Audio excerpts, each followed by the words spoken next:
There's 3 different headlines circulating in regards to potential Premier League transfers. Of course, we know Neymar moved, the groundbreaking move, which gave Jason Barcelona quite a little bit of pocket change. You know, they could pay for dinner one night. But anyway, to the headlines. Sorry, yes, go on. First one we're going to look at is element 801, which I believe is regards to Gareth Bale. Manchester United target Gareth Bale ready to move to Old Trafford and more transfer rumours. I don't believe that. I don't think he's ready to move. I think that in terms of popular opinion amongst Real Madrid fans, he's never going to be number 1. Or number 2. Or number 2, yeah, probably very true. So does he have the same ego idea as to what he wants to be at that club, the way I think Neymar has made that decision based on? He's like, well, I don't want to be second string to Messi, I want to create my own legacy. Perfectly fine.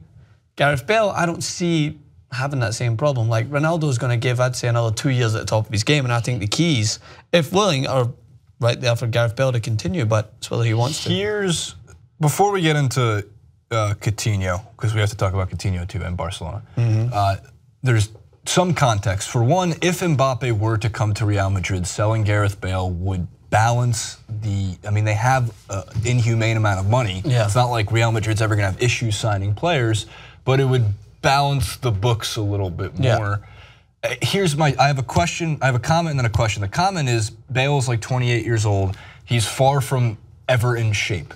When he is 100% or even 90%, he can be an enormous difference maker, and you're adding a top tier winger to an already one of the deepest squads in the entire world on Real Madrid. But because of his health, like, is he one more injury away from his value falling off a cliff, possibly? And then also, if you watch Real Madrid, like, it's not like they struggle at all without Bale in the lineup. Asesnio has been pegged to be the next guy to take that position, and Isco filling in, like you said, all year round, is kind of the guy you should go with. Or most of the time, it depends on the matchup, but a lot of the Champions League, I think you alluded to wanting Isco in the starting 11.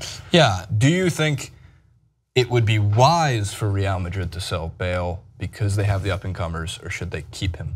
Well, I'm a big fan of Gareth Bale, and I think he offers something a little different to Real Madrid. He's very direct. A lot of these players sometimes like to stay on the ball a little too long, and I think that he's a good option to have, but he needs to be a starter. He's not going to be wanting to play that team outside of that. So yeah, I think he'd be happy at Real Madrid, but I also think it would be an exciting prospect to see him back in the Premier League at Manchester United. I mean, he's won 2 Champions Leagues, regardless of what you think about him. He's went to Real Madrid and he's done what many people would love to have done, is to go to a team and win Champions League trophies and league trophies. So, but the thing that adds more validity to this is the fact that Neymar has moved, right? So, like, before Neymar moved, well, yeah, Pogba still is in my head, but it just seems before so Neymar, cheap. yeah, it just seems like with Neymar, it just seems like it's almost like Kevin Durant to the Golden State Warriors. It's just opened the floodgates for any realm of possibility. So when you look down this list, it goes Dybala and Dembele to Barcelona, probably could happen. Chelsea to bring back Bale to the Premier League, right? So Chelsea probably the could other happen. One. Yeah, Di Maria to Barcelona, definitely could happen. Ronaldo to Manchester United. Monaco ready to spend on Alexis. Unless they're keeping hold of Mbappe, I don't understand why. I try to grab the headlines that aren't so much reported from like the Sun Express. Yeah. Like, because I mean, there's some trade magazines or newspapers that, like, every day it's rumor upon rumor. And look, some shows will go and they'll take it. Like, I know what we put on our headlines. I control most of that, actually. So don't direct your anger at Francis or Rick. Direct it at me. But I also urge everyone to watch the content, and then, you know, if it draws you in, it draws you in, and then hopefully the substance gives you a different perspective. But in this case, like, Bale back to the Premier League, like, a team I'd love to see him go back to, even though it would be near impossible for it to happen, would be Tottenham. No. I just like the prospect, the fun, maybe a FIFA what if challenge, like what if Bale did go to Tottenham, you have Bale and Kane, and that's a really fun, I mean, and Dele Alli, you really do have one of the most fearsome attacking trios in the Premier League. There would be immediate contenders, even though they probably still are, but they would leapfrog a lot of teams if they were able to do that. The interesting prospect is that I know Real Madrid have bags of cash, but if they can save some money, if Mbappe is 120 million, 130 million, something absurd like that. They could get like 90 million, I think, for Bale if they charge a high price at a Manchester United or a Man City or a Chelsea. They were just transferred for yeah, that's 220. Again, I think it's still important to clarify that wasn't the asking price. They had to buy that to release his contract. Right. So it's not like unless someone wants to buy out Bale's contract, I don't think that will happen because Real Madrid are not. Like, no one's going to spend that amount of money if the player is willing to leave. Right. I did like the tweet that somebody said, if Neymar were to literally drop a £2 coin in France, it wouldn't make sense for him to pick it up because they use euros instead of pounds. Wait, what? I'm trying to get it. I mean, look, I'm trying to get it. If Neymar was to drop a £2 coin in PSG in Paris, yeah, there'd be no point in him picking it up because they use euros instead of pounds in France. Like, basically, he's made so much damn money. If I'm understanding the joke correctly, he's made so much damn money.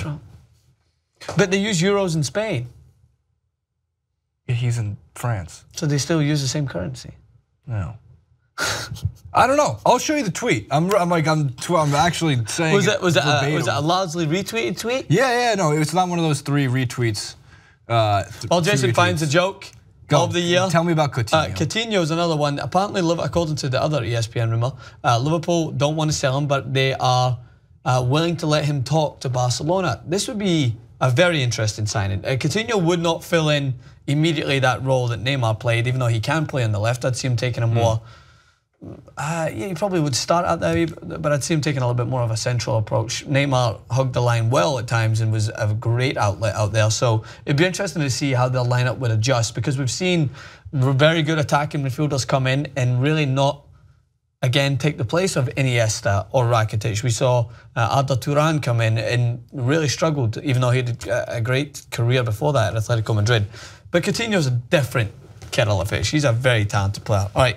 First of all, it's got like 4,000 retweets, so I'm not making this show. If Neymar dropped a £2 coin, it literally wouldn't be worth his time picking it up because in France, they use euros, not pounds. Yeah, so I think the joke is that it's not that he's get that much money, it just wouldn't make sense because he wouldn't be able to use it.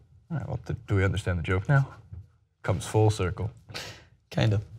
Maybe I'm missing the whole joke completely. Maybe it's Monday, it's still taking its toll on me. So, Coutinho, I want Liverpool to keep their players, but that comment there, if we go back to that element, it really does make sense about the food chain.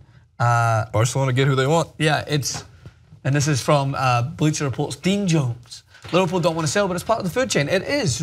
It's very true. It's the same way that Tottenham Hotspur, despite being title challengers, sold their starting right back. How old's Coutinho, roughly? I believe he's in his mid to late 20s. Okay, I'm so going to he's take a guess at 28 or 26. My point was going to be, if he's 25, which is actually remarkable because that's Neymar's age. So if you are Coutinho, I guess you have to think, and Dembele, Dybala, any of these guys, you have to think that, hold on, Neymar was going to be the future of that club. Suarez and Messi are getting older. I mean, you might not want to be 29 years old when you get the keys. There might be 4 years from now another wonder kid that's raised by Barcelona, and all of a sudden those keys are taken from your hands and just given to the younger guy. Yep. But there's always the chance too that if you are a Coutinho in the back of your mind, you got to be thinking, well, I mean, what if there's a little bit of a drop off and I become the number 1? Of course. Coutinho's got talent. We know that. There's a difference, right? Like, so Payet, when Dimitri Payet wanted to leave, the West Ham fans turned on him because he signed a new contract and then left, right? So I think he gave the club a good year and a half, but didn't really seem to be shown any signs of loyalty to West Ham. I think Coutinho, as much as it would be another horrible reminder to Liverpool fans that they're always going to be second string to a team like Barcelona, we saw the new heights that Suarez's career has went to. Like, Coutinho must be looking at that example and thinking to myself, okay, this is set in stone for me. Right. I'm going to just literally follow the path that Luis Suarez has set out for me. And I don't think you can ever argue with a player that has the ability to do that, unless Liverpool are making moves to prove to him that they're going to build that team around him. This is a team that made some signings last year. Many Liverpool fans defended their signings, but they still weren't good enough in comparison to the teams they compete with. And they haven't. They seem to be happy with their centre-back options this year, even though Virgil van Dijk has basically just said, here, come get me. Like, but they, yeah, I don't know if they made it he's throwing his name out there. I think you're also getting to the point with Liverpool where I believe, look, the first year that Klopp came in, like I kind of fell into the same media narrative of you got to let Jurgen Klopp build his team and buy his players and get who he wants. But now we're entering year 3, and this is the year you really got to turn. He finished top 4. They're playing in the Champions League next year, I believe. They finished 4th last year, but just the absolute monumental difference between even Man City and their form and at least ability to score, they couldn't defend. Last year was what, a 12-point difference between Man City and Liverpool, and then a 20-ish point difference between Chelsea and Liverpool. So it's not like this year, like look how the influx of talent in the Premier League alone, like there's teams whose windows I think we're closing. I'd be surprised if, again, Tottenham's another example. We're gonna get into a whole Premier League preview and what to watch because it kicks off this weekend. Yeah. This weekend. You'll be able to see it. You'll be able to see these players in action. We can't wait for it. Not many fantastic fixtures, but no, it's usually what happens. The GOATs, Leicester City GOATs, Leicester City greatest of all times, open up on Friday. I can't wait to see that Friday Night Football. Yeah, so Liverpool made great, in regards to just position alone, they made great improvements last year and compared to the year before, where they finished, what, 8th, I think, when Leicester won the Premier League that year. And then they finished 4th last year. So Champions League football, going to be competing back where they belong, but did they make the moves in the summer to prove to someone like Coutinho, we are going to maintain that challenge? Yeah, they finished 4th, but they were, what, how many, nearly 20 points behind Chelsea? That's what I'm saying. It's a mountain of difference. It's a big, and Chelsea did not just sit with their thumbs in that area and think to themselves, let's see how we strengthen this year and everyone else can catch up with us. No, they bought Morata. Who shanked the PK this weekend. Yeah. It's like the worst thing you wanted to see happen. So who knows? We will wait and see. I'm always a fan of wanting Liverpool to keep onto their players and maintain a good title challenge. I think the Premier League's much better when Liverpool are competing, I think. So we'll see. Yeah, but in my opinion, no Bale move. No Mbappe move this year. Coutinho move, I think could happen. Before you go, Francis, crossword clue of the day, a 5-letter word for ancient Greek marketplace. Ends in A. It's very Greek of them. Ancient Greek marketplace. Yeah, that's for the comments, not for you. It's not for you.